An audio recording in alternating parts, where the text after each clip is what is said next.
The air in Milan on that late evening in 1498 was sharp enough to cut through iron. In a room lit by a single tallow candle, a man worked whose mind contained more than all the courts of the Renaissance could comprehend. Leonardo da Vinci wasn't staring at the unfinished sketch of Salvator Mundi on his easel.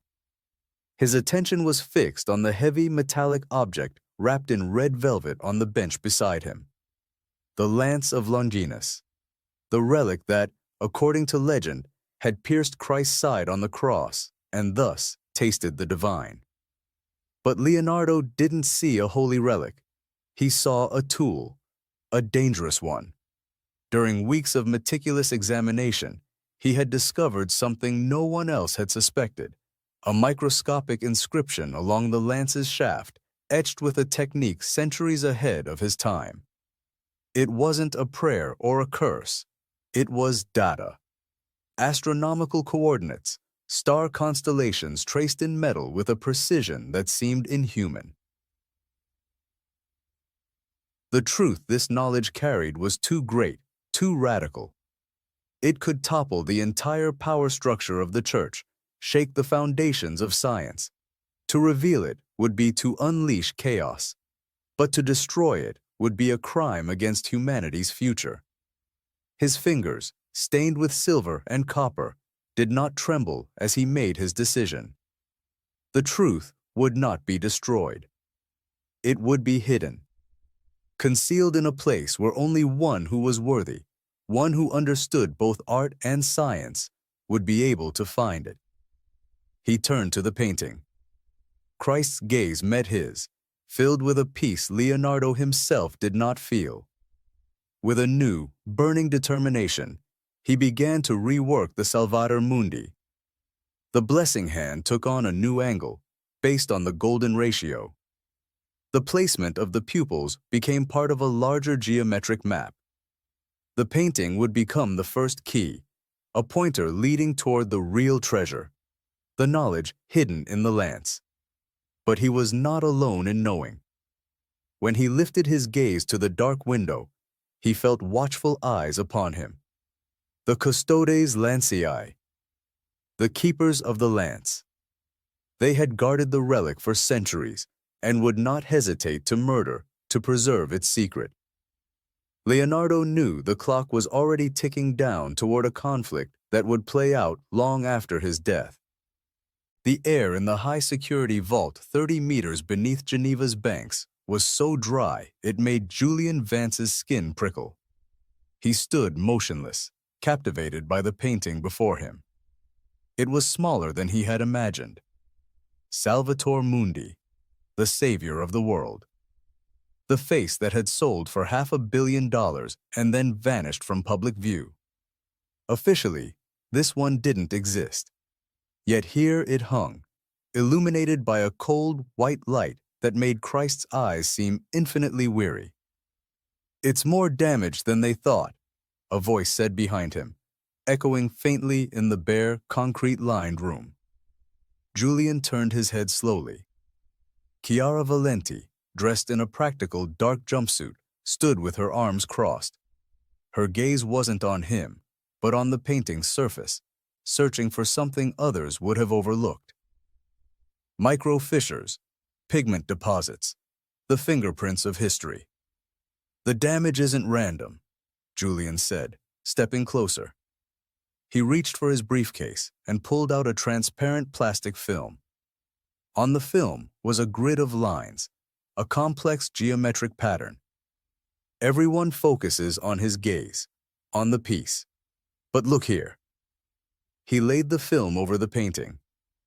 The lines, based on the mathematical constant phi, the golden ratio, passed exactly through the fingertips of Christ's right hand and then cut straight through the pupil of the left eye.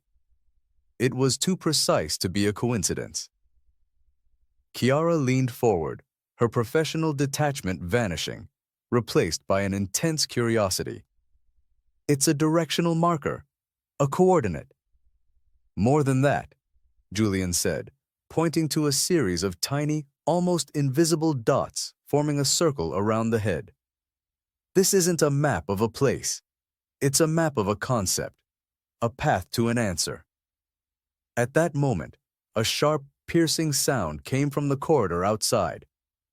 An electronic alarm cut through the heavy silence. Red lights began flashing above the thick steel door. Chiara's head snapped up. "We have a minute, maybe less. The security system has been activated." Julian snatched the film and began rolling it up quickly. His heart pounded hard against his ribs. This wasn't just a burglary alarm. It felt like a trapdoor closing. Someone knew they were here. Someone who didn't want them to solve Da Vinci's puzzle. Outside the vault, in the dimly lit corridor, a man stood in the shadows. His posture was motionless, almost statuesque. Dante. His eyes, cold and assessing, were fixed on the heavy vault door. He didn't need to check his weapon, a compact Sig Sauer pistol holstered under his jacket. His orders were simple. Secure any findings. Eliminate all unauthorized personnel. The Custodes Lanceii had waited 500 years for this day to come.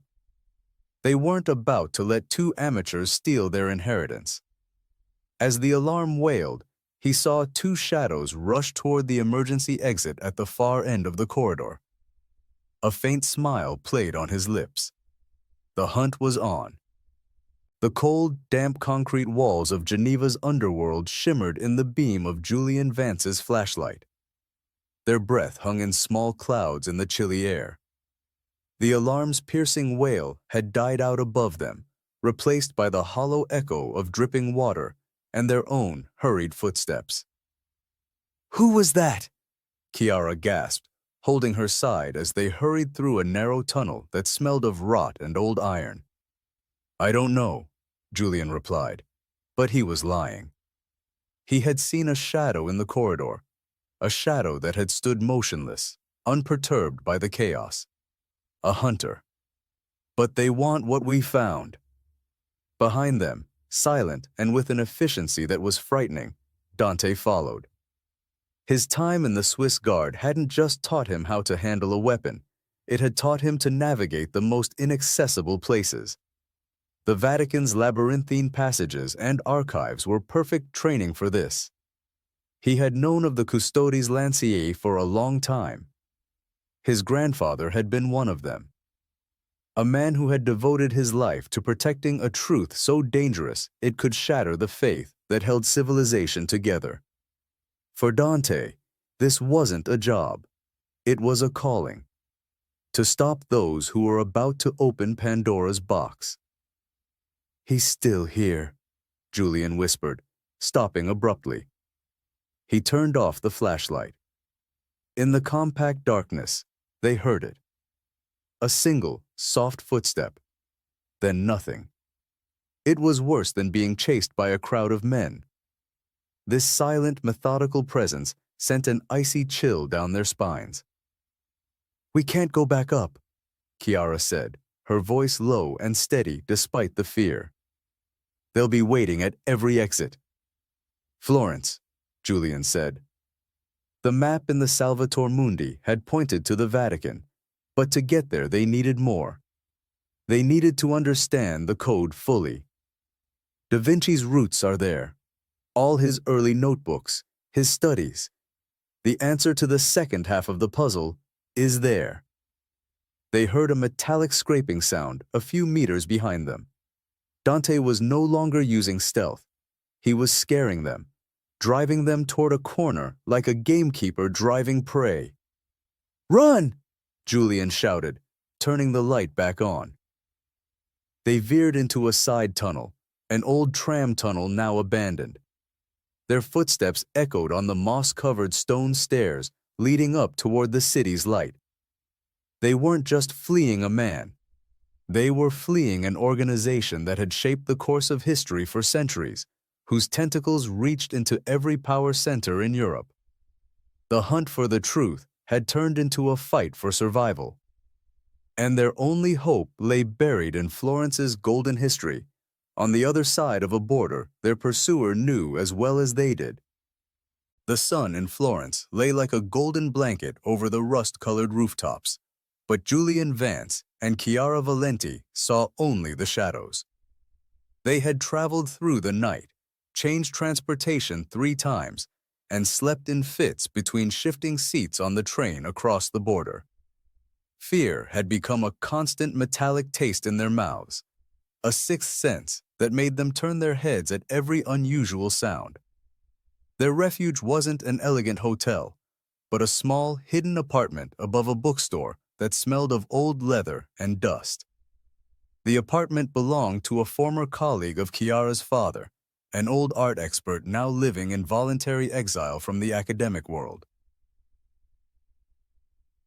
The room was filled with stacks of books and boxes of old documents. On a white stained table, Julian spread out his photographs of the Salvator Mundi. Now, in the quiet light from a single window, they could finally study the map properly. "We've been looking at it wrong," Chiara said after a long silence. She pointed at the geometric lines. "We thought it was a 2-dimensional map, but Da Vinci thought in 3 dimensions. Always." She took a pen and drew quick lines on a piece of paper. "If we see the painting as a projection, a flattening of a 3-dimensional object, and apply phi as a scaling factor." She bent over the scanner connected to her laptop.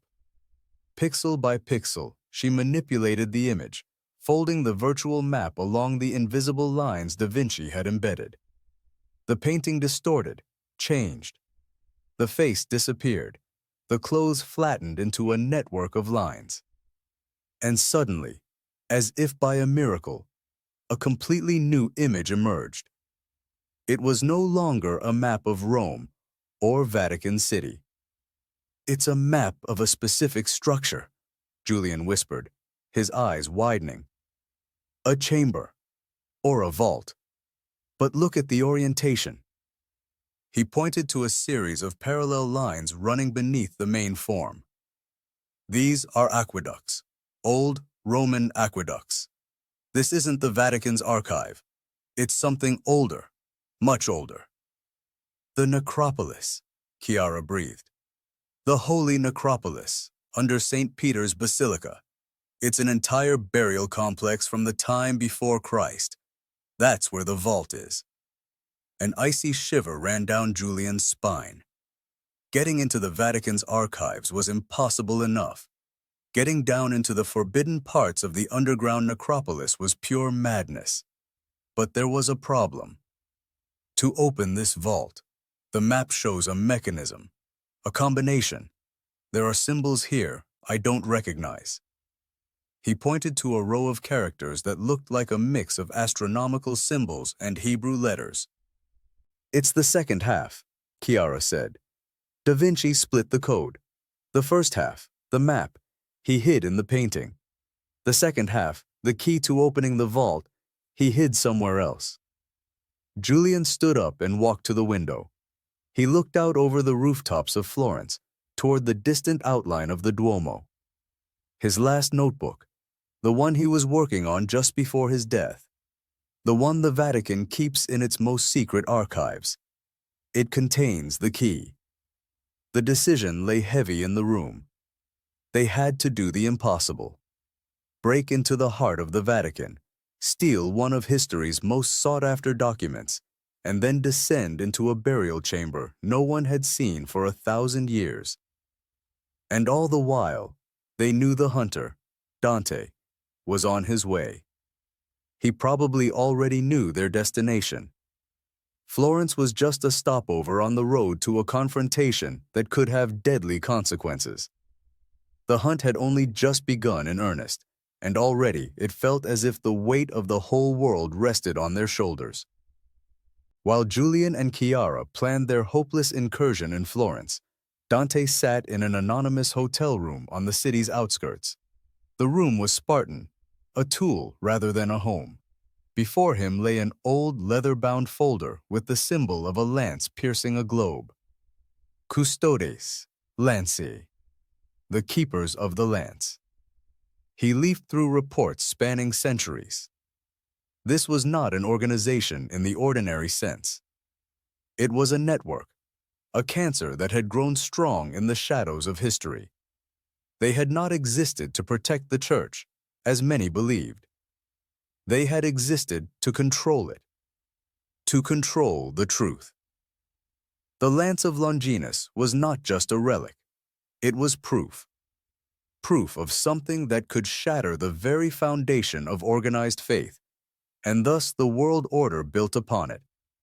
That it contained a code, a truth that Da Vinci had tried to preserve, was the organization's greatest nightmare. Dante's own connection was personal, deeper than loyalty. His grandfather had been one of the keepers, a man who died under mysterious circumstances when Dante was a boy. His mother had whispered of secrets and dangers, of a calling greater than a single life. For Dante, the hunt for Julian and Chiara was not just a mission, it was a purification ritual. Stopping them was to uphold a world order, to prevent a chaos no one could foresee. He closed the folder. The two researchers didn't understand what they were playing with. They saw an adventure story, a historical puzzle to solve. They didn't see the machinery already moving to silence them. Custodes Lanceii had agents within Interpol, within the Vatican Guard, within security services across Europe. Every step Julian and Chiara took sent ripples through the water, and those ripples reached Dante faster than they reached their own goals. He took out his phone and sent an encrypted message with just 2 words: "Wait at the gate." His order was to follow them, to let them lead him to the vault under the necropolis. They were the key that would open the door the Custodes Lanceii themselves could not open. Then the key would be discarded. The truth was a dangerous virus, and the world was not vaccinated. The only humane solution was to let it remain a myth, buried under tons of stone and centuries of denial. But as he looked out over Florence, a city built on the liberated thoughts of the Renaissance, he felt a gnawing doubt for the first time. What if Da Vinci had been right? What if humanity was ready? He shook off the thought. Doubt was a luxury he could not afford. The hunt was all there was.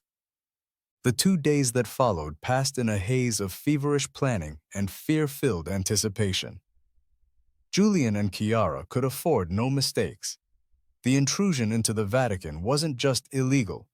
It was a sacrilege that could get them imprisoned for the rest of their lives, if they were ever found. Their only advantage was knowledge. Julian had spent years studying the Vatican archive, its routines, its physical layout. He knew there was a weak spot, not in the security system, but in history itself. They arrived in Rome on a foggy Tuesday morning, blending into the stream of pilgrims and tourists. While thousands flowed toward St. Peter's Square for their blessing, Julian and Chiara prepared to sneak into the holy city's darkest heart. Their entry would not be through the grand gates, but through a forgotten service entrance used for transporting archive materials, an entrance Julian had identified by studying blueprints from the 1800s. At 10:00 p.m. the same evening, they stood in a dark alley behind one of the Vatican's many administrative buildings. The air was cold and damp. Julian, dressed in dark clothes like a clerk, pressed a forged keycard against the reader. A faint green light came on. A soft click was heard. He pulled the heavy steel door open a few inches, and they slipped into a darkness that smelled of old paper, wood, and stone. The Vatican's secret archives were a city beneath the city, endless corridors with high shelves filled with folders stretching into the darkness. They moved through the aisles, guided by Julian's memory of the maps. It was like walking through the backbone of history. Here were letters from emperors, papal bulls that had changed the world, and secrets heavier than gold. After what felt like an eternity, but was only 20 minutes, They reached a narrow iron spiral staircase leading downward. It was here, on the lowest level, that the most sensitive documents were kept. The room they entered was smaller, more intimate. And there, in a climate-controlled glass case, it lay. Da Vinci's last notebook. It looked fragile, almost brittle. Here was the final key. Suddenly, a sound. A faint scraping, like the sole of a shoe against stone a block away. Julian froze. Chiara stared at the door, her eyes wide with fear. They were not alone. The door to the room opened slowly, creaking on its old hinges. In the doorway stood an old man dressed in a simple black cassock. His face was wrinkled and mild, but his eyes were clear and intelligent. He did not look surprised. He looked rather expectant. "Dr. Vance?" the old man said in a calm, slightly rough voice. "Signorina Valenti, I have been waiting for you." Julian instinctively stepped in front of Chiara. "Who are you?" "I am just a librarian, a keeper, just like you, though perhaps of a different kind of knowledge." He nodded toward the glass case. "You seek the last book. You believe it contains a key." "What do you know about it?" asked Chiara, her voice trembling. "More than you imagine," the old man said, taking a step into the room. "Leonardo was a friend, a troublemaker, certainly, but a friend. He left a legacy that was not meant only to be hidden, but one day found. But you do not understand the whole truth. You are not the only ones hunting." At that moment, heavy, quick footsteps were heard in the corridor outside. They were hard, determined, military. The old librarian's face twisted with worry. "They are here," he whispered. "Custodes Lanceii. You have led them straight to me." He turned to Julian, and his gaze was suddenly urgent. "Take the book. Now. There is another exit. Behind the shelf with the papal seals from the 16th century. Run. And read the page he marked with a silver streak. It explains everything." Julian did not hesitate. He tore open the glass door, which was not locked, and took the fragile, leather-bound volume. It felt immensely heavy in his hands. When he turned around, he saw the door to the room being forced open. Dante stood in the doorway, his silhouette outlined against the light from the corridor. His gaze met Julian's, icy and relentless. Behind him were two other men in dark clothes. "Run!" shouted the old librarian, lunging at Dante in a surprising move. Julian and Chiara turned and rushed toward the back shelf. They heard a short, choked cry behind them. Julian found a small lever behind a row of thick folders. He pulled it. A section of the wall slid silently aside, revealing a dark, narrow passage. They threw themselves into the darkness, and the wall slid shut behind them, leaving only silence and guilt. They had the book, but the price already felt unbearably heavy. The darkness in the secret passage was absolute, a physical pressure against their skin. The only sounds were their own ragged breaths and the distant, muffled alarm still wailing somewhere above them. Julian clutched the old notebook tightly to his chest, as if it could provide warmth. The image of the old librarian's final, desperate act burned in his memory. They emerged into another alley, this time on the Roman side of the border, far from the Vatican walls. A thin, cold drizzle had begun to fall, washing away the dust and the terror for a moment. They sought shelter under a bridge, and Julian lit his flashlight with trembling hands. The notebook lay on his knees. The leather cover was worn, and he felt an awe that was almost unbearable. These were Da Vinci's final thoughts. "The page he marked," Chiara whispered, sitting beside him. "Look for the silver streak." Julian carefully turned the fragile pages. They were filled with sketches of flying machines, anatomical studies, and equations that looked a century ahead of their time. Then he found it. Along the margin of a page showing a detailed drawing of a mechanical locking mechanism was a thin, almost invisible streak of silver pigment. "It's here," he said, leaning closer. The drawing was unmistakably of the same vault they had seen in the map from the Salvator Mundi. But here were details that explained everything. The text, written in Da Vinci's mirror script, was difficult to decipher, but clear. "He calls it the Chamber of Truth," Julian translated slowly. "But it's not a chamber for a religious truth. Read this." He pointed to a line of text beneath the drawing. "He who seeks the face of God finds only the mirror of the universe. The lance points not to heaven, it points outward." Chiara read on, her voice a mere whisper. "He writes that the inscription on the lance, it wasn't written by human hands, or at least not by hands from our time. It's a map, but not over land. It's a map over time. Astronomical data describing an event, a passage." "A passage of what?" Julian asked, but he already knew the answer. It was in the next line. "An artifact from a lost world, a civilization that reached heights we can barely dream of, left a warning cry. The lance is not a weapon. It is a message. And the message is that we are not alone, and we were not the first." An icy shiver ran down Julian's spine. This was much bigger than a religious conspiracy. It wasn't about proving or disproving Christ's divinity.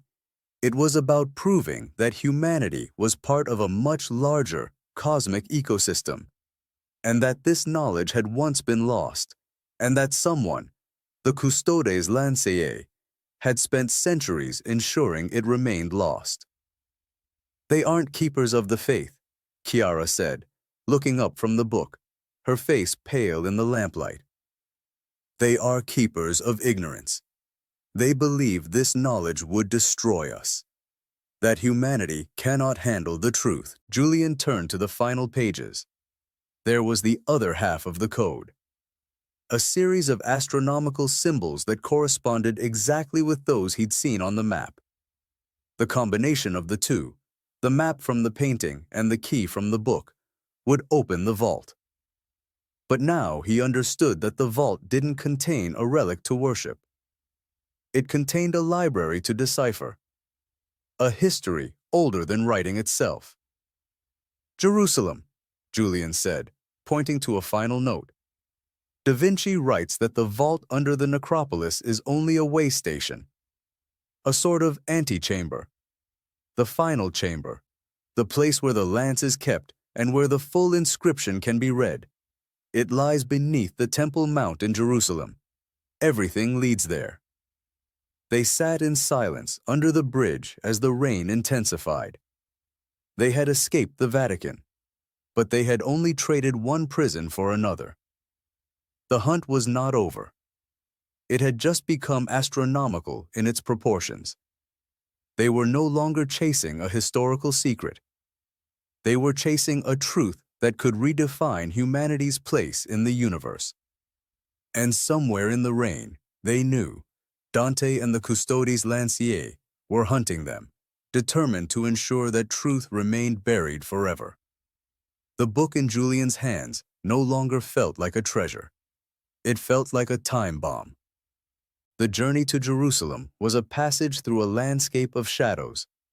Every train station, every airport felt like a potential trap. Julian and Chiara traveled under false names, paid in cash, and avoided all electronic communication. The book, wrapped in a common newspaper, remained a constant weight in Julian's bag, a reminder of both the promise and the peril. Dante and the Custodes Lanceii were never far behind. They sensed it as a change in air pressure, an instinctive knowledge that someone followed their trail with relentless determination.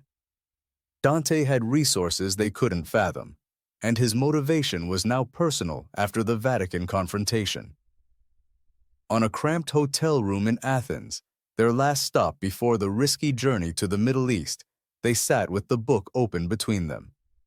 The dynamic between them had shifted, refined in the crucible of flight and shared trust. There was a silent understanding, a bond stronger than friendship, less than love, but as vital as oxygen. They were the only two people in the world who knew the full scope of the truth, and that knowledge was a chain binding them together. "Read this line again," Chiara said, pointing to a note in the margin of the silver-streaked page. She translated it softly from Da Vinci's convoluted Latin. "The keepers fear not the truth. They fear humanity's reaction to it. They believe our species is a child with a weapon, incapable of handling fire." "It's a moral question," Julian murmured, staring out the window at the gray Aegean horizon. "Are they evil, or are they just cautious, holding back a truth to protect us?" "That isn't their choice to make," Chiara replied with a sharpness that surprised him. "Da Vinci believed we were ready. He risked everything to preserve this, not to hide it forever. He left a way out. There's a difference between protecting someone and suppressing them." That night, they slept in shifts, one always awake while the other rested. Julian woke to Chiara jolting in her sleep, murmuring words he couldn't catch. He looked at her and realized the depth of what they had undertaken. It was no longer an academic exercise. It was a struggle for humanity's self-image. Dante and his masters believed humanity was a child needing leading strings. They believed it could grow, that it could handle the truth, no matter how shattering. The next morning, on the ferry to Haifa, they stood at the railing and watched Israel's coastline emerge from the haze.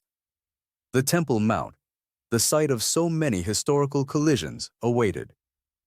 But for the first time, Julian didn't see just a religious site. He saw an archaeological site.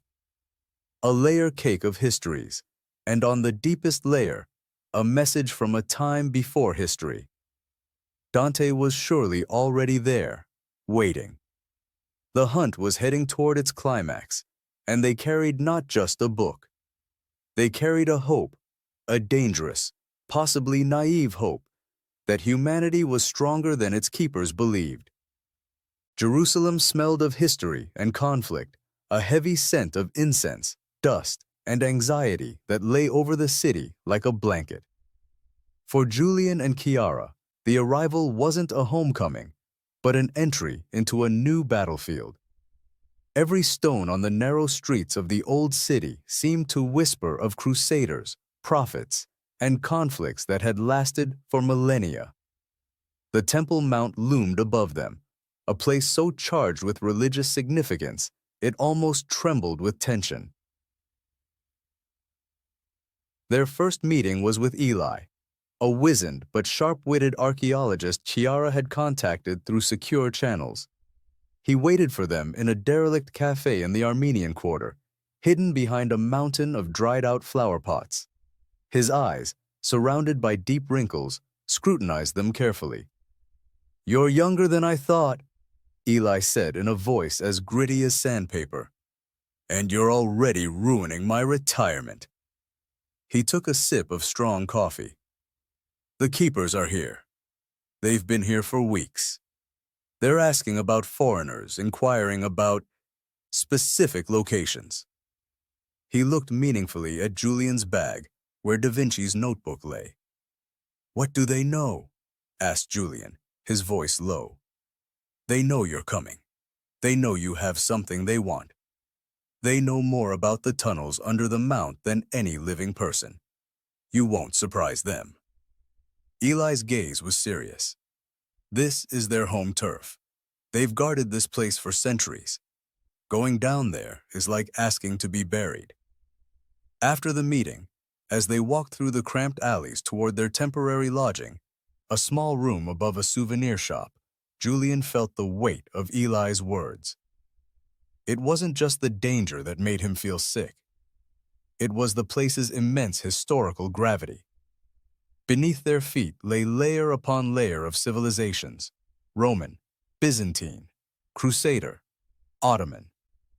And beneath it all, according to Da Vinci, lay the truth. A truth that could make all these religious struggles meaningless.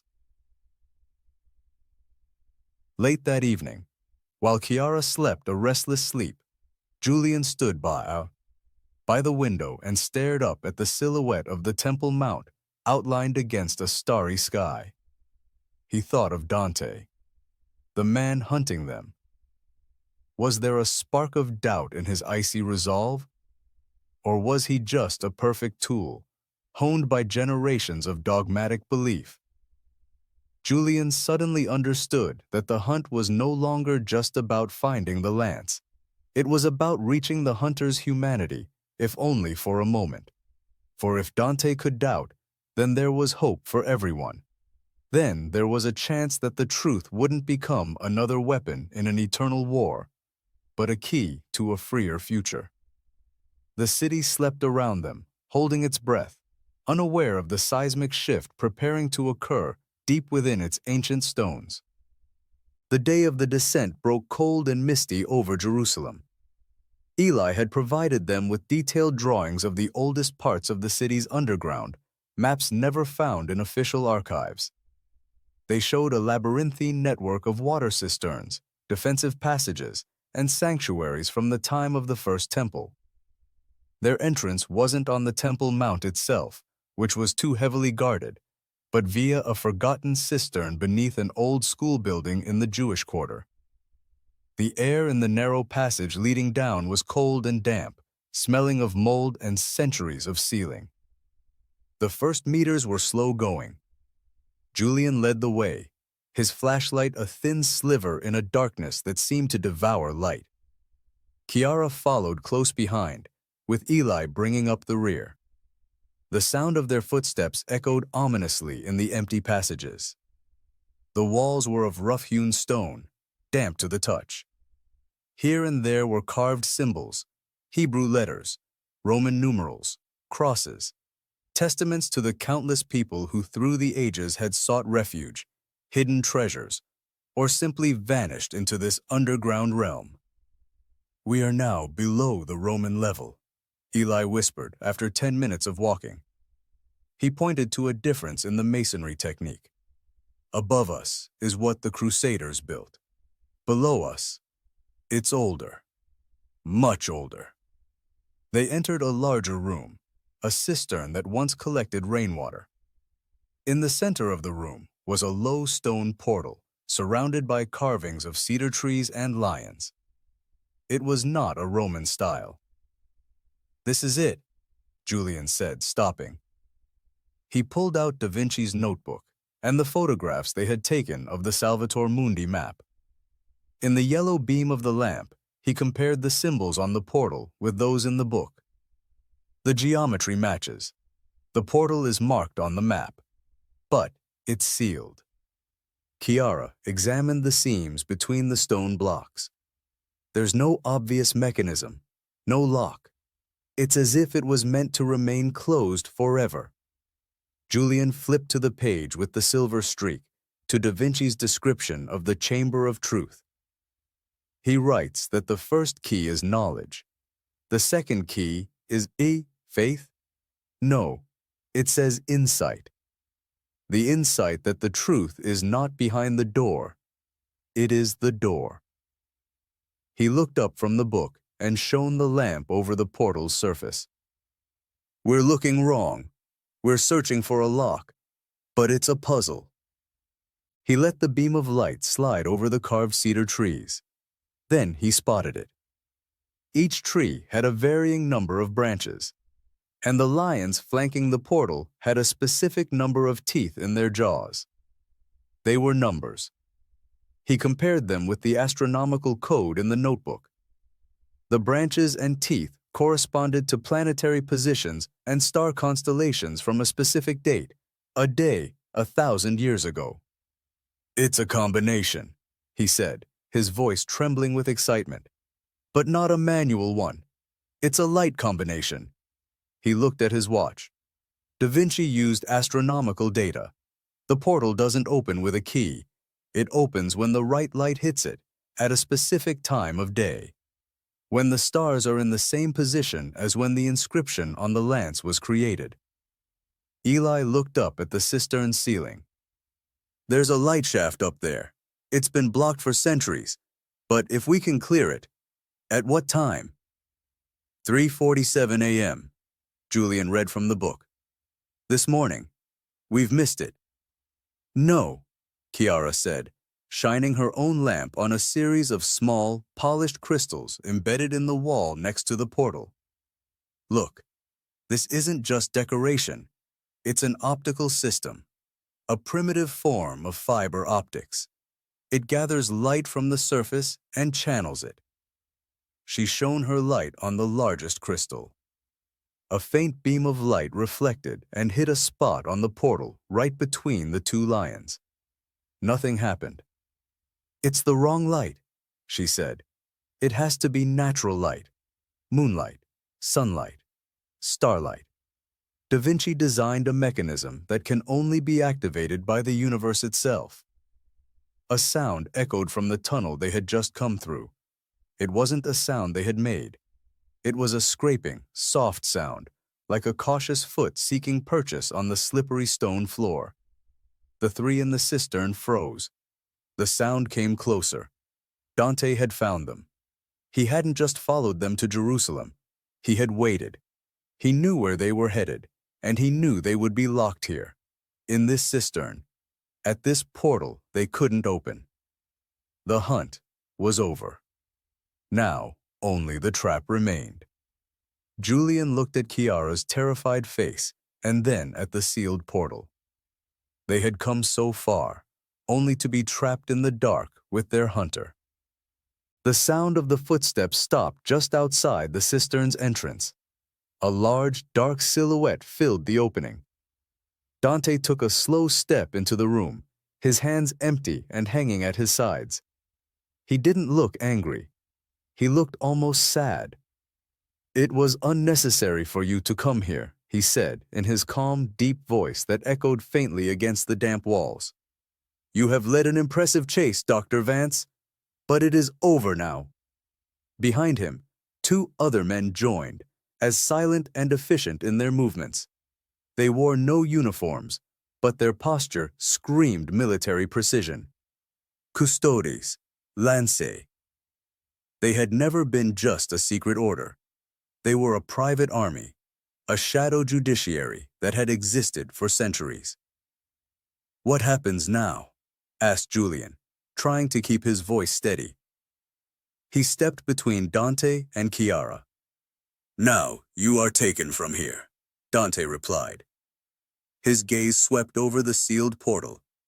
"And this place will be sealed for good. You do not understand what you are doing. It is not a treasure you find here. It is a weapon."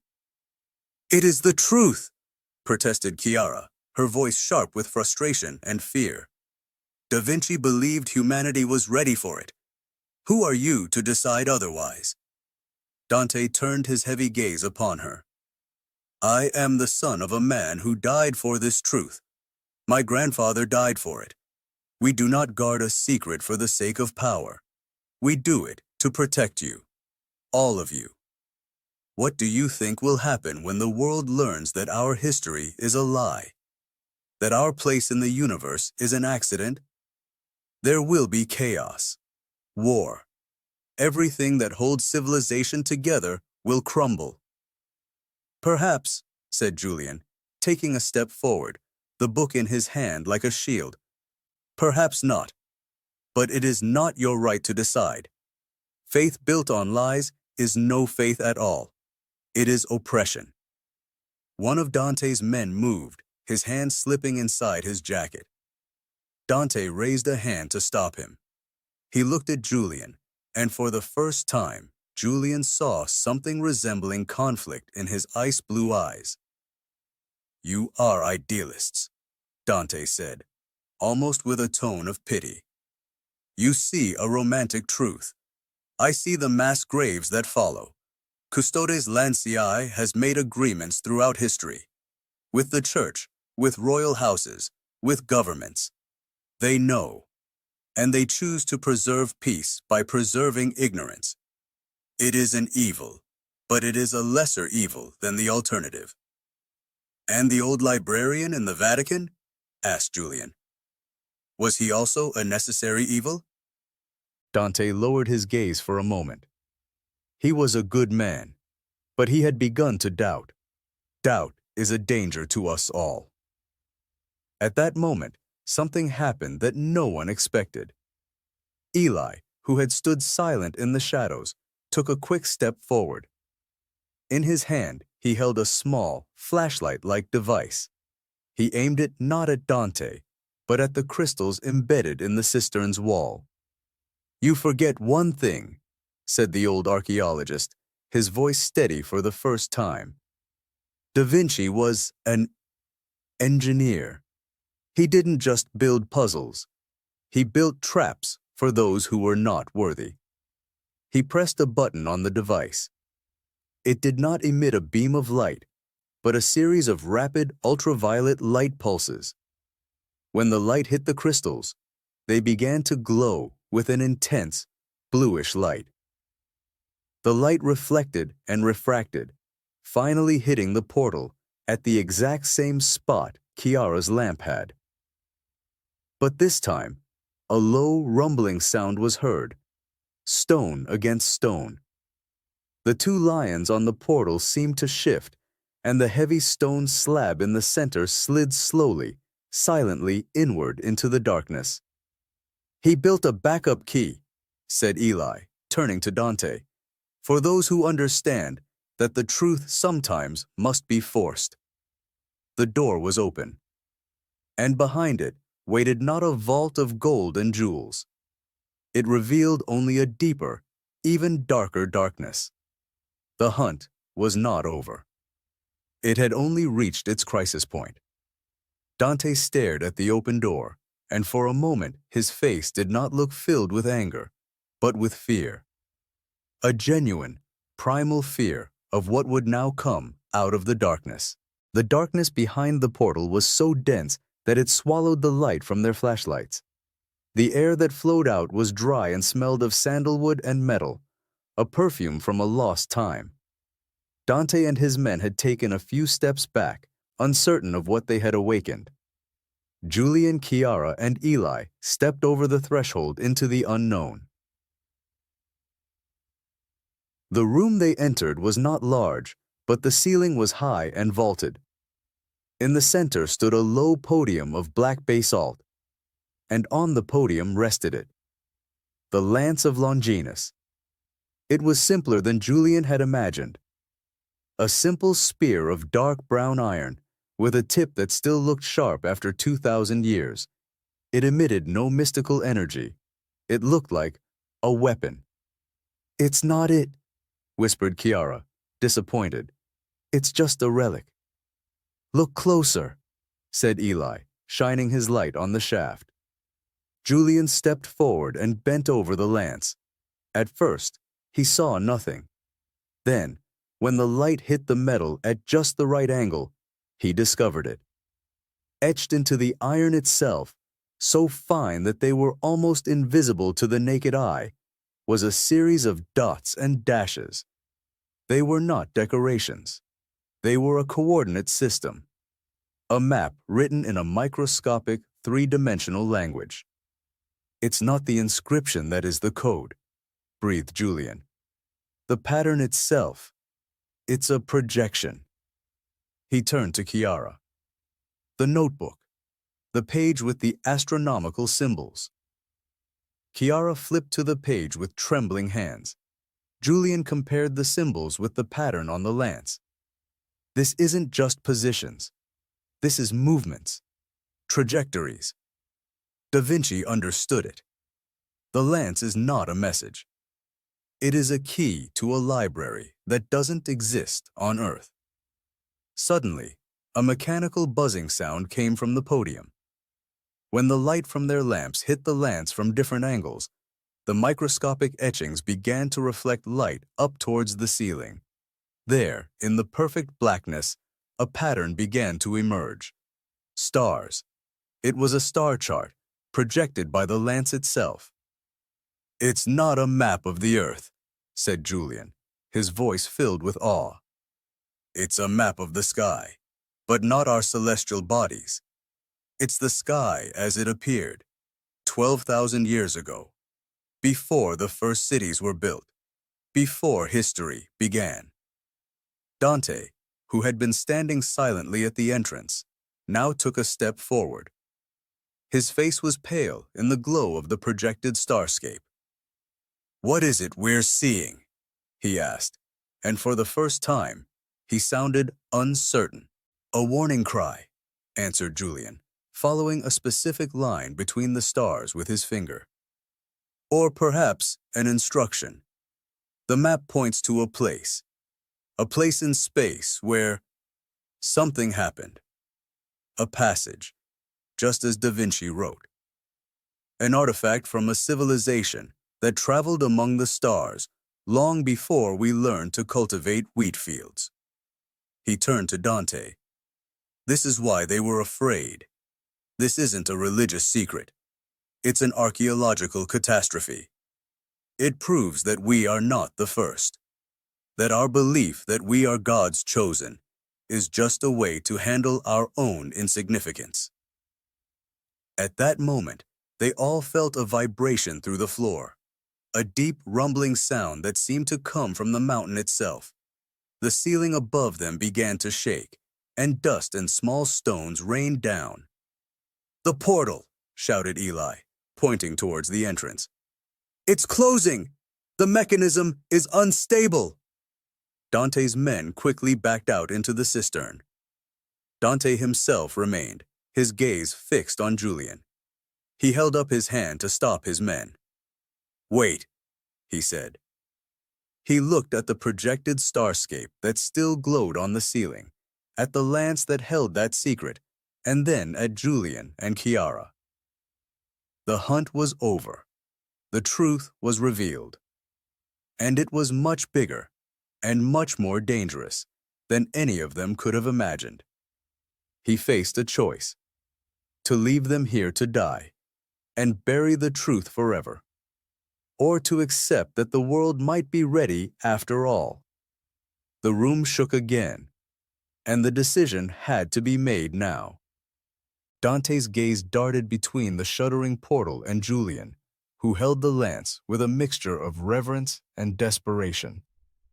In the glow of the projected starscape, Julian saw the doubt in the hunter's eyes, a crack in the icy facade. "This knowledge will kill us all," Dante said, but the words sounded hollow in the rumbling room. "No!" Chiara screamed over the roar. "The ignorance has already killed us. It has kept us imprisoned for centuries." A large stone broke loose from the ceiling and shattered on the floor, mere meters from them. The decision was no longer philosophical. It was instinctual. "Out!" Dante suddenly roared, waving to his men. "Help them!" The moment of understanding was brief but decisive. Together, they rushed toward the rapidly descending portal. Dante and one of his men set their shoulders against the heavy stone slab, trying to slow its downward movement while the others scrambled underneath. Julian dragged the lance with him, its weight a reminder of the burden of truth. They stumbled out into the cistern just as the portal slammed shut behind them with a thunderous boom, sealed for all time. They lay gasping on the damp floor, surrounded by darkness and the muffled silence following the chaos. The lance rested between them, physical proof it had all been real. Dante was the first to rise, brushing dust from his suit. He no longer looked like a hunter. He looked like a man who had just lost his compass. "What is in that star chart?" he asked Julian, his voice rough. "An address," Julian replied, sitting up. "A location in the outer arm of the Milky Way. Da Vinci's notes suggest it's an artifact, a sort of messenger. But to decipher the full message, we need to study the lance under the correct astronomical conditions, during a specific conjunction." "When?" asked Dante. "In 3 days, at Golgotha, just outside the city walls, where the lance was first used, according to legend." Eli shook his head. "It's impossible. The place is a tourist trap, constantly monitored." "Precisely why," said Chiara. "In broad daylight, amidst pilgrims. The last place anyone would expect us to decipher a universal secret." She looked at Dante. "The Custodes Lanceii will be there. Will you stop us?" Dante looked at the 3 faces waiting for his answer. He looked at the lance, no longer an object of veneration, but a tool for enlightenment. His loyalty had always been to the protection of the truth. But now he realized the truth could take many forms. Protecting it might no longer mean hiding it. "I will be there," he said at last, "but not to stop you. I will be there to see, to judge whether my ancestors were right, or if you are." He turned and disappeared into the darkness of the tunnels with his men, leaving them with the lance and a hope that felt as fragile as glass. The final portal was not made of stone. It was made of doubt and faith, and it had just been cracked open. The hunt was over. Now the negotiation over the truth's future began. The silence they stood in was no longer oppressive, but pregnant with possibility. They had survived the tomb, but the greater test awaited them under the open sky. The 3 days that followed were a dream in slow dissolution. They were free, but freedom felt like an echo in an empty room. They had emerged from Jerusalem's underworld with the world's most dangerous secret in their hands, yet no one on the outside knew. The world continued as usual. Pilgrims prayed, tourists took photos, and soldiers patrolled the walls, unaware that everything they believed in stood on the brink of an earthquake.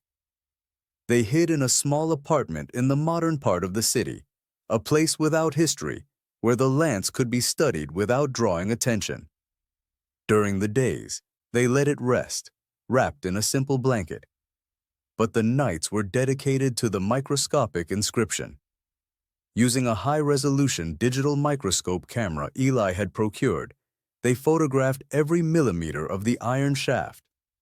Every dot, every dash, no matter how insignificant, was documented and mapped. What emerged was beautiful and terrifying. It was not a random collection of marks. It was a structure, a 3-dimensional model written in a language not meant for human eyes.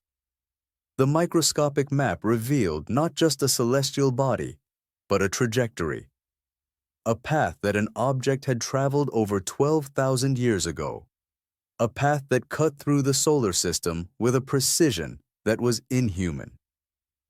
"This is no natural asteroid," Julian murmured one night as he stared at the composite image on the computer screen. The lines connecting the microscopic points formed a perfect hyperbolic trajectory. Something slowed down. Something was steering. "This is a spacecraft's path." Chiara sat beside him, her eyes red from exhaustion. "And it points toward Earth, but not an impact point, a passage. It passed near enough to leave a trace in our mythology, but not near enough to destroy."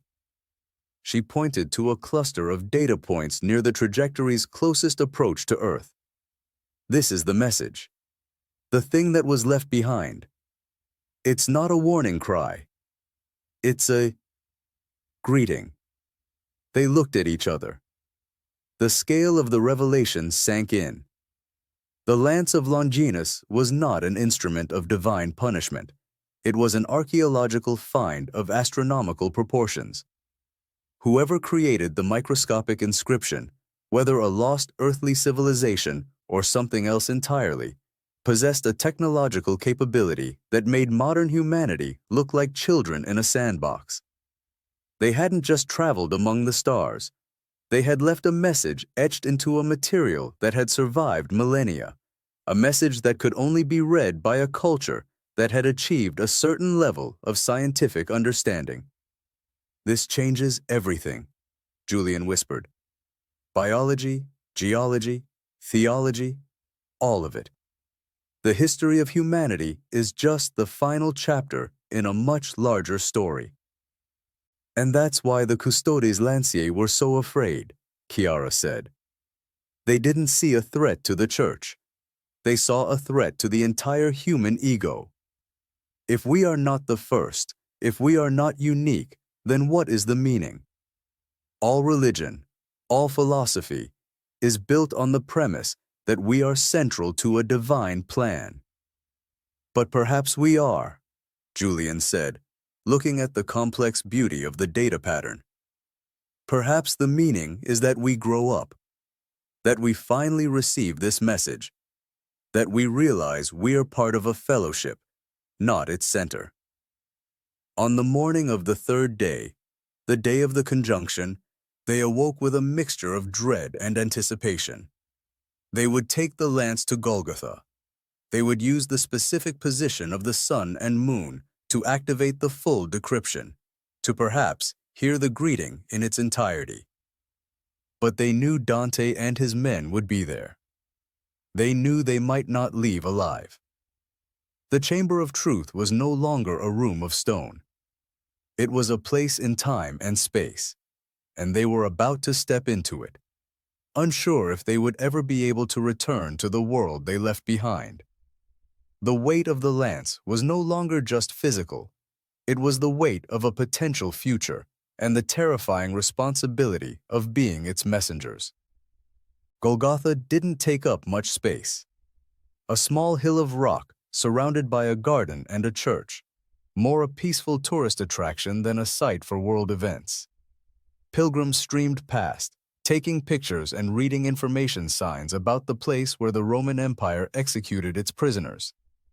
Julian, Chiara, and Eli blended into the crowd, a backpack with the lance hidden in a rolling case. The time approached noon, and according to Da Vinci's calculations, the sun and moon would soon be in the specific conjunction that would reveal the message's final layer. They found a secluded bench with a clear view of the hill. Julian felt his heart beating faster. Every person walking past could be an agent for the Custodes Lanceii. Every shadow could hide Dante.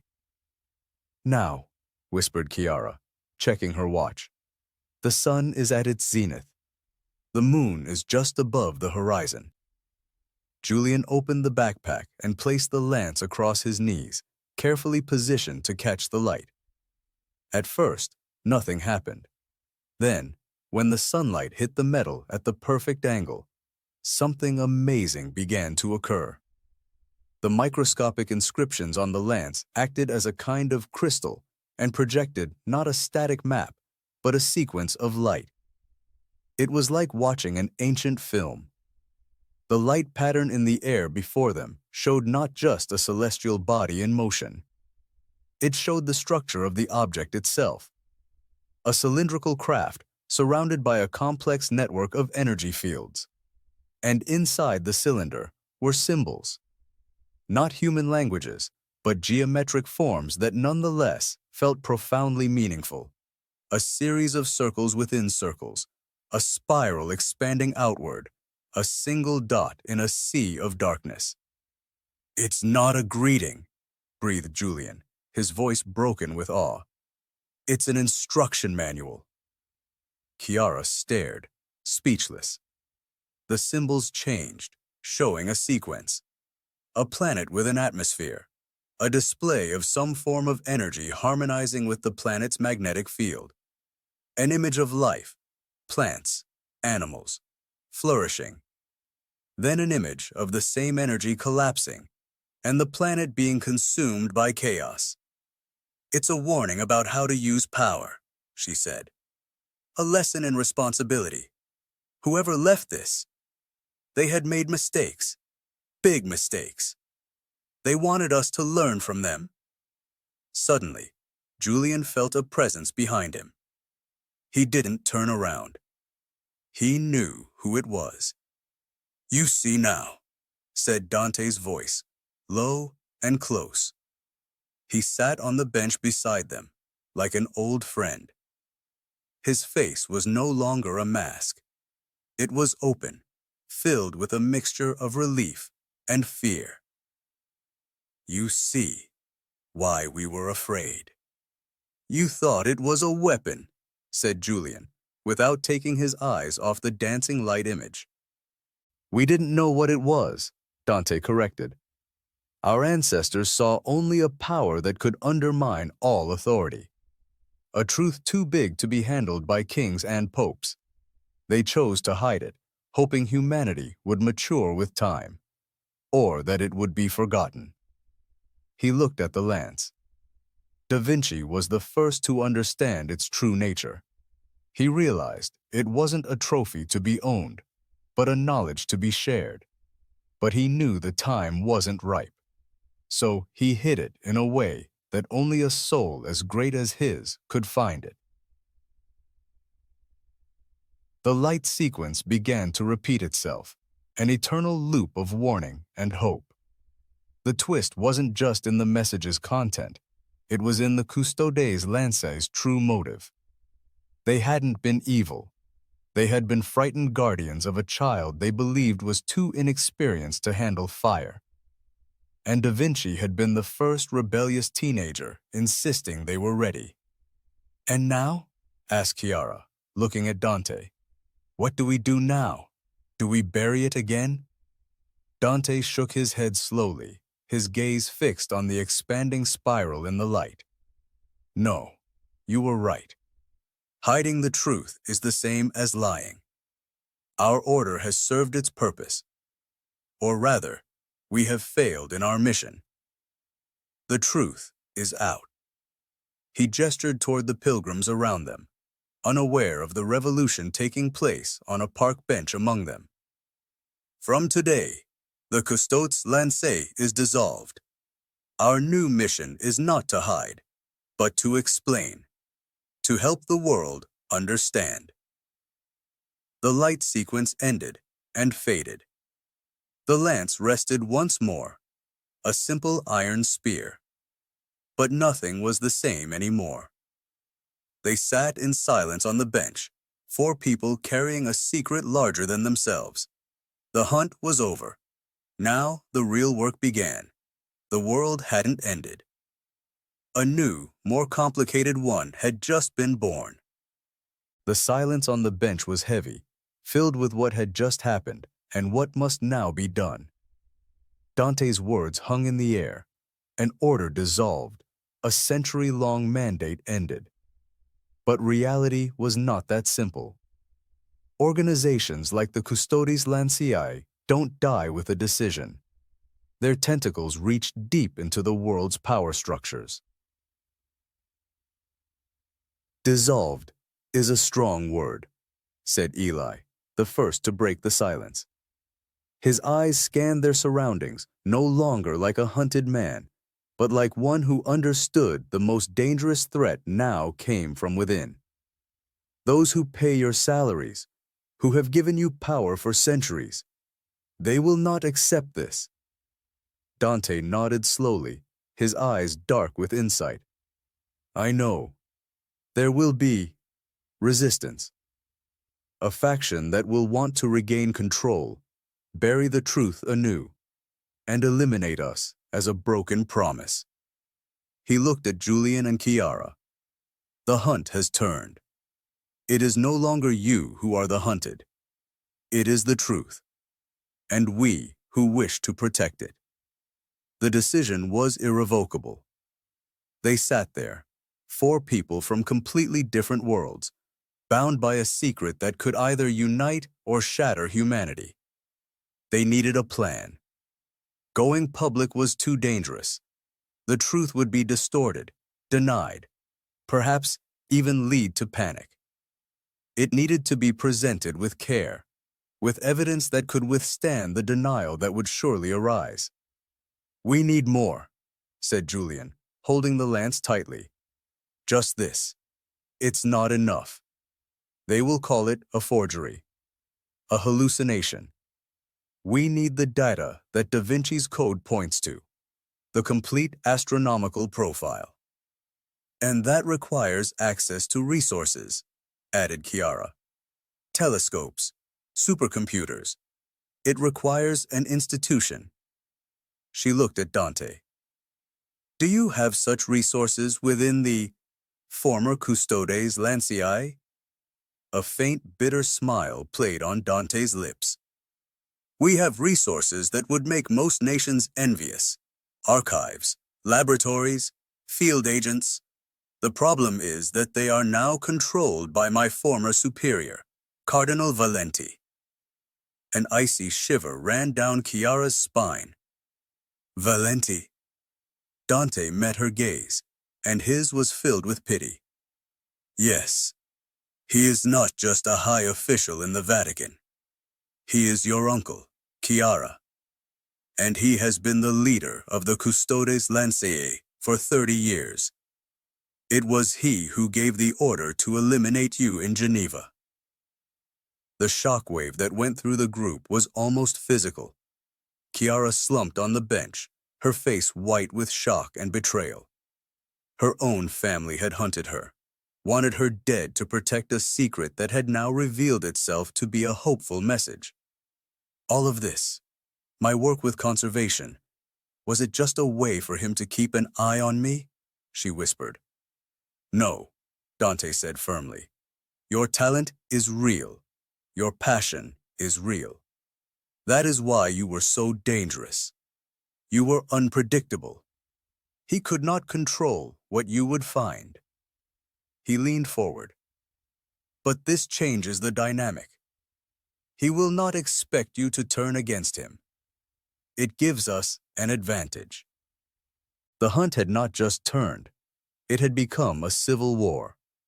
A struggle within a family, within an organization, and within the human soul itself. They rose from the bench, the lance hidden again. The goal was no longer to flee. The goal was to reach Cardinal Valenti, to confront him not with a weapon, but with the message on the bench. The image of an expanding spiral, a universe offering a place for all, if they only dared to accept that they were not its sole inhabitants. The journey to Rome would be the most dangerous yet, for this time, the enemy was someone they had once called family. The escape from Jerusalem became an operation of shadows and disinformation. Dante, now as much a fugitive as they were, used his remaining contacts to create a labyrinth of false trails. A private jet departed from a small airfield north of the city, officially chartered by a Swiss bank, bound for Zurich.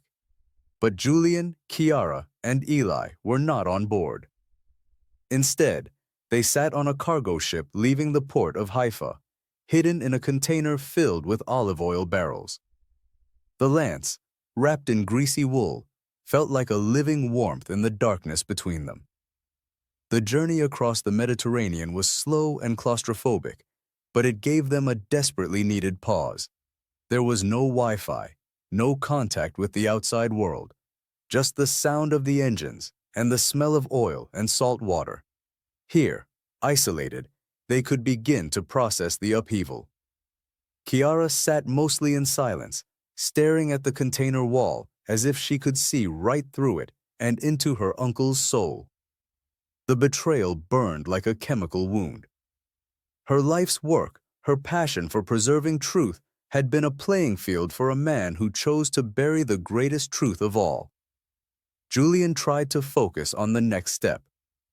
They had the message, but they needed the proof. Dante had explained that the Custodes Lanceei's headquarters was hidden beneath an old monastery ruin in the Swiss Alps, a place called the Fortress. There lay the archives, the laboratories, and, crucially, the supercomputer that could process the Lance's astronomical data into an undeniable scientific paper. But breaking into the fortress, confronting Cardinal Valenti on his own turf, was a suicide mission without an army. "He will be waiting for us," Dante said on the third day at sea as they shared a can of olives. "He knows I've switched sides. He knows I know all his security protocols, so he will have changed them. The fortress will be a trap." "But he doesn't know this," Julian said, tapping the lance resting between his feet. "He still thinks it's a relic, a threat to the faith. He hasn't seen the message. He hasn't seen the hope." "Are you sure it is hope?" asked Eli. The old archaeologist looked tired, but his eyes were clear. "A civilization warning of its mistakes. It sounds more like a testament, a warning that all power corrupts, even the power of the stars." "It is the possibility of hope," Chiara insisted, clinging to it like a lifeline. "They could have destroyed themselves and let us make the same mistake. Instead, they left a map. They gave us a chance. That is an act of compassion." Dante was silent for a long time. "That possibility is what I'm betting my life on," he said finally. "That your interpretation is the right one. That Valenti is wrong. Otherwise, I have betrayed my oath, my family's legacy, for nothing." When the ship docked at a small port in southern Italy, they were met by an unexpected face. A woman in her 60s, dressed in a simple raincoat, waited on the quay. It was Isabella, Dante's sister, and according to him, the only one within the organization he still trusted. A doctor, she had served the Custodes Lanceii like her father and grandfather before her, but she had long doubted the path. "Valenti has declared you an outlaw," she said to Dante with a hug that was both warm and urgent. "He has sent out the purifiers. They will be in Rome within 48 hours. She turned to the others, her gaze steady and intelligent. "You must get to the fortress now, before he has time to evacuate or destroy the archives. He is afraid, and a frightened Valenti is unpredictable." With Isabella's help, they changed transport again, to an unmarked truck driving north through the night toward the Alps. The escape was no longer just a physical journey away from danger. It had become a frantic race toward the final confrontation. They were no longer just fugitives carrying a secret. They were a small, improvised army marching to storm a palace of lies, with hope as their only weapon. And behind them, in the darkness, followed the purifiers, the cold-blooded agents tasked with erasing them and everything they stood for. The fortress was not a castle of stone and towers. It was a cave, or rather a complex network of caves, excavated and reinforced inside a mountain in the Swiss Alps. The entrance was an inconspicuous metal door set into a rock face, hidden behind a curtain of waterfall. The air inside was cold and dry, perfect for preserving both documents and secrets. Isabella led them through a series of security doors she could still open with her biometric data. Inside was like stepping into the brain of a giant. Corridors of polished granite led to rooms filled with server racks blinking in the darkness, archives with manuscripts dating back to the Middle Ages, and laboratories with equipment that would make a university jealous. But the place was empty, eerily so. Valenti and his inner circle had already fled. "They left a present," Dante said, pointing to a large flat screen dominating one wall of the command center. On the screen was a single line of text. "The price of truth is responsibility. You are not ready. The fortress is your tomb." At that moment, a deep rumble was heard, and a series of metallic booms echoed through the cave system. The heavy security doors in the corridors slammed shut, one after another, locking with a finality that was unmistakable. "He has activated the destruction protocol," Isabella said, her face white. "He will seal the entrances and flood the complex. The entire place will be submerged." Panic was a physical wave hitting them, but Julian didn't react with fear. He reacted with a calm, cold anger. He walked to the central computer station, pulled out the lance, and laid it on the table next to a high-resolution scanner. "No," he said. "This doesn't end with us drowning in a hole. Isabella, can you get an external comms link up? Dante, help me connect the scanner to the transmitter." While the others worked frantically to try and open the doors or find an alternative exit, Julian and Dante worked on a different kind of escape. They scanned the microscopic code on the lance in its entirety and uploaded it to a series of independent, encrypted servers around the world, a digital legacy that couldn't be erased even if the whole mountain collapsed on them. They also sent a single, short communication to a specific address: Cardinal Valenti's private, encrypted channel. The message contained no words, just the first sequence of the projected star chart, the one showing the expanding spiral. The message was simple: "The truth is already out. You cannot stop it anymore." Water began to seep under the doors, first as a trickle, then as a stream. But just as hope seemed lost, a new sound was heard: a mechanical grinding, followed by the boom of a door being forced open. The light from floodlights pierced the command center. A voice shouted in Italian through a megaphone. It wasn't the purifiers.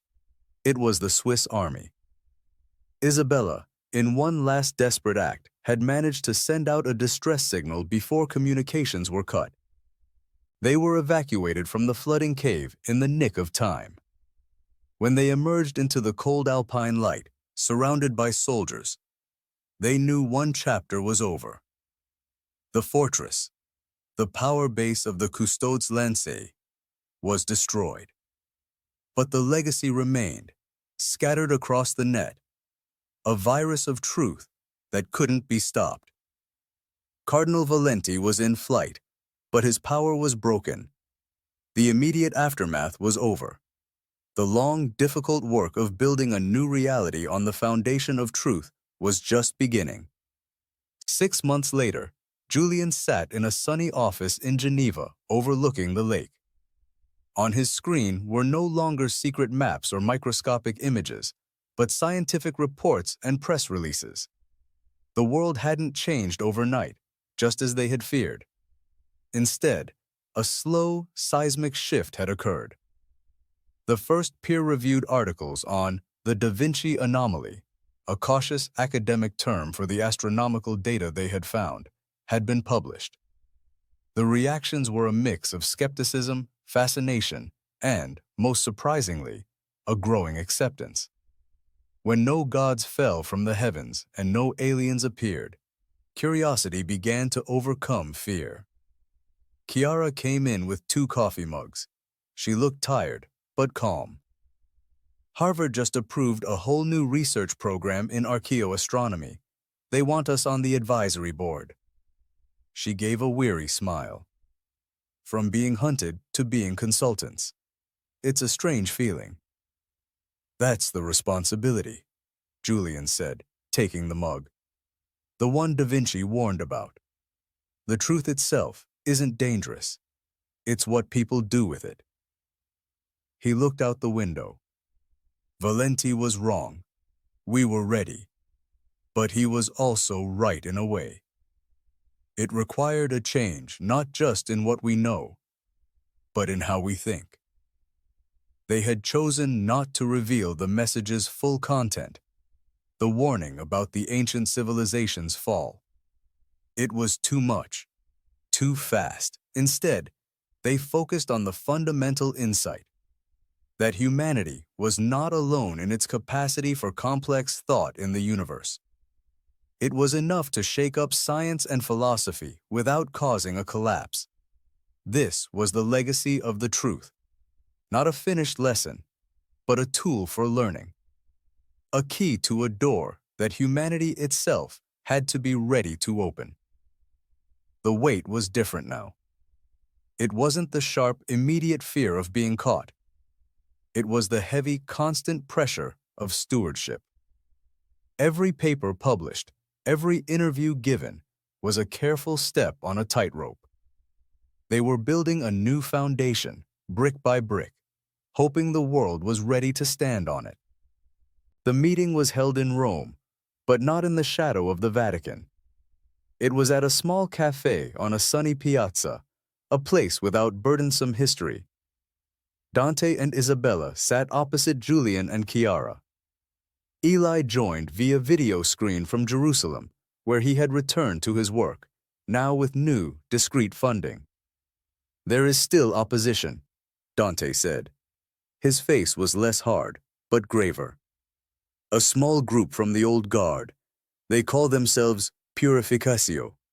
They believe we have committed treason and that the truth must be purified." "But they are weak and splintered," Isabella added. "Their greatest weapon was the secret. Now it's gone." She turned to Chiara. "Your uncle, he has retired to a monastery in the Alps. He communicates with no one." Chiara nodded, a sad calm in her eyes. There was no joy in his defeat, only a sense that a long, poisonous chapter had finally closed. "Our mission is not over," Julian said. "It has only changed. The Custodes Lanceii existed to conceal. We must exist to explain, to guide." He looked at the others. "We become the new guardians, but not of a secret.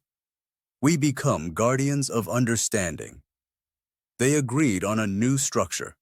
No secret order, no hierarchy. A network of scientists, historians, and philosophers, the foundation for cosmic archaeology, that would work openly to interpret and contextualize the new knowledge. Their weapons would be transparency and collaboration, not lies and violence. They would not choose what the world got to know. They would help the world handle what it had learned. As they parted on the piazza, with the sun setting behind Rome's rooftops, Julian felt a relief he hadn't felt in a year. The hunt was truly over. The enemy hadn't been defeated in a great final battle, but had slowly dissolved in the daylight, as shadows do. The new guardians carried no weapons and swore no buried oaths. Their only promise was to the future, to ensure that the truth, however uncomfortable, would always be a source of growth, not fear. And somewhere, Julian knew, Leonardo da Vinci was finally smiling.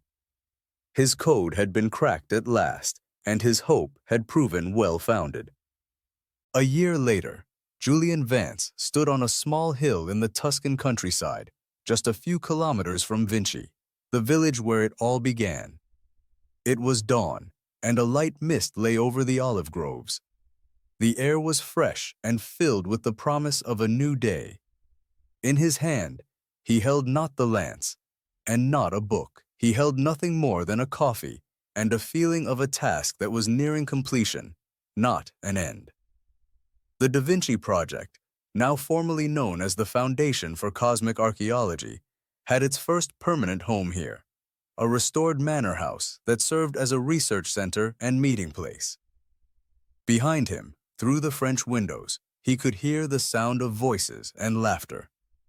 Chiara, Dante, Isabella, and a dozen other researchers from all corners of the world were discussing the latest interpretation of the data files from the Lance. It didn't sound like a secret order. It sounded like a university. The message hadn't changed the world overnight.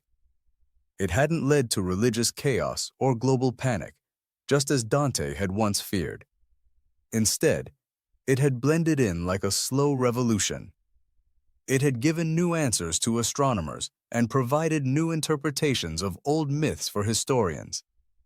The biggest change was perhaps the most subtle, a shift in human self-perception, from loneliness to participation.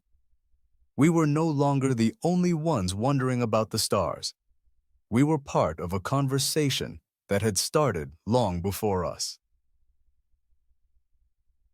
A car approached on the gravel road. It was Eli, arriving directly from the airport. He stepped out with a wide smile and a briefcase filled with new maps of Jerusalem's underground. He greeted Julian with a hearty hug. No words were needed. They had gone from being hunted enemies to becoming colleagues, bound by a truth that was too big to be owned by any one person. As the sun broke through the mist, Julian looked out over the landscape. He thought of Da Vinci, who once walked among these same hills and dreamed of flying machines and the secrets of the universe. The man had been 100 years ahead of his time, or maybe 1,000. But his greatest genius lay not in his inventions, but in his belief. His belief that humanity, when given the chance, would choose understanding over fear. Chiara came out and stood beside him. "They're waiting for you. The first official conference starts in 10 minutes. He nodded and took a last sip of coffee. The hunt was over. The mystery was solved. But the legacy remained, not as a burden, but as an opportunity. They were no longer hunters or hunted. They were guardians of a new era, a time when the truth no longer needed to hide in the shadows. They turned and walked into the light, ready to write the next chapter together. Subscribe to the channel and turn on notifications so you don't miss when the next story comes out.